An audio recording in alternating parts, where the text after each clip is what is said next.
पूजावसानसमये दशवक्त्रगीतम् यः शम्भुपूजनपरं पठति प्रदोषे।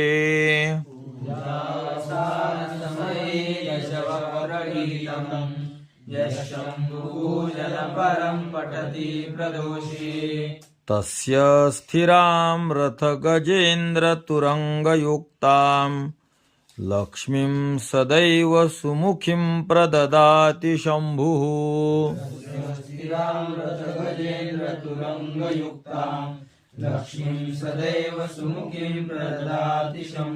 इति श्रीरावणकृतं शिवताण्डवस्तोत्रं सम्पूर्णम्।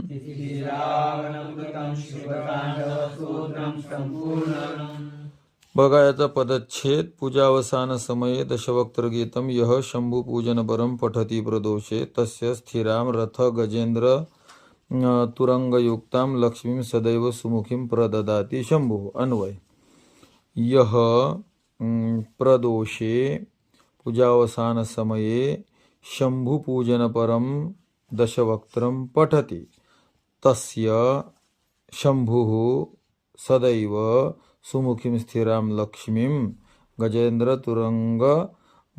रथ गजेंद्र तुरंग युक्तां प्रददाति.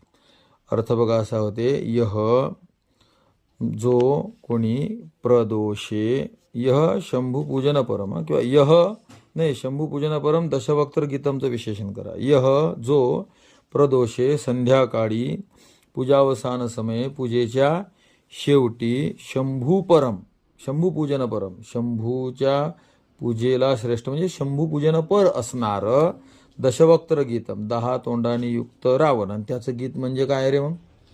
शिवतांडव स्तोत्रम पठती जो वाचतो तस्य त्याला शंभू महादेव सदैव नेहमी रथ गजेंद्र तुरंग युक्ता सुमुखीं स्थिराम लक्ष्मीं प्रददाति.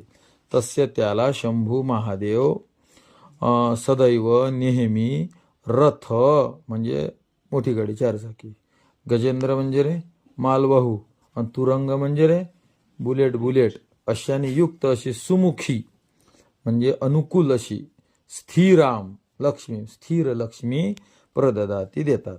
आता सुमुखीचा अर्थ आपण अनुकूल असा कसा केला आपण बोललो.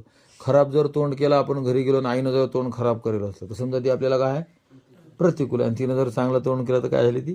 पण ही लक्ष्मी अशी अनुकूल अशी लक्ष्मी महादेव आपल्याला प्रदान करतात. असं हे रावणाने केलेलं शिवतांडव स्तोत्र या ठिकाणी संपूर्ण झालं. जय श्रीराम.